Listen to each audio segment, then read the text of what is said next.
This comes after, you say, this fairly symbolic statement yesterday in Rome. They'll be providing support directly to armed rebels. The first time the US said it would do that, its support to this point being to supposedly peaceful opposition activists. But this meeting in Turkey, a beginning of a tour around the Gulf, which will later follow, as they try to pull all people trying to assist Syrian rebels pretty much onto the same page here. You're right, the rebels did not get what they want at yesterday's announcement in Rome, only the beginning, the thin end of the wedge, perhaps, in the views of some optimists. They want heavy weapons. The EU made some suggestions that could begin to be possible when they tweaked their sanctions against Syria to allow people to provide non-lethal equipment. And we are hearing signals the UK may provide armoured cars, and the French are thinking about perhaps providing night vision and body armour. Those are still far short of the heavy weaponry rebels want on the ground to change the military balance, eh?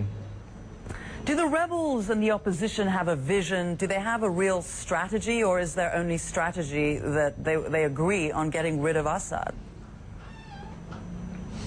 That's the key goal. That's what everybody's been fighting for since the beginning. The question is, are they cohesive? You can hear Moaz al-Khatib, who is now finally beginning to be a unified voice for what was, for quite some time, a fairly messy coalition formed in Doha last year. He's beginning to be a unified voice for that, but does he speak for those myriad of fractions of fighters on the ground? They're fighting with different ideologies, some hardcore Islamist, others more secular, fighting all over the country and often fighting for parts of the country they then seize between each other.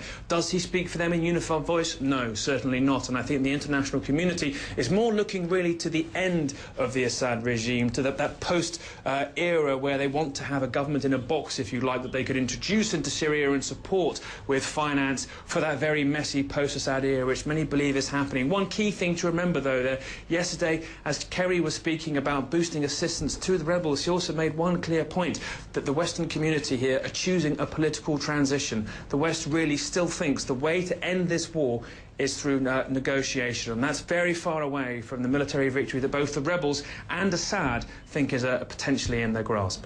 Zain? If the rebels need more weapons and they're not getting it from the US, where are they going to get them from? Well, at this point, plenty of reports and bloggers on the ground, video evidence of weapons which appear to be Balkan in origin, having arrived in particularly the south of the country as well. Many suggestions these are coming from Gulf states, perhaps Saudi Arabia. That's all being kept incredibly hush, of course, because nobody wants to jeopardise the routes into which they're brought into the country. But those weapons are slowly coming in. They're bolstered by rebel seizures of Syrian military supplies across the country as air bases and key depots begin to fall. But what we're seeing now is each time the rebels get this better kind of weaponry, the regime respond by using a completely different part of their arsenal. We're seeing Scud-type missiles now being deployed across the country, in the south, causing a flow of refugees across into Jordan, and in the north, where Human Rights Watch documented quite unbelievable civilian devastation in the past week. So it seems that no matter how much more military strength the rebels gain, there's still something left in the Syrian regime's arsenal to up the stakes further.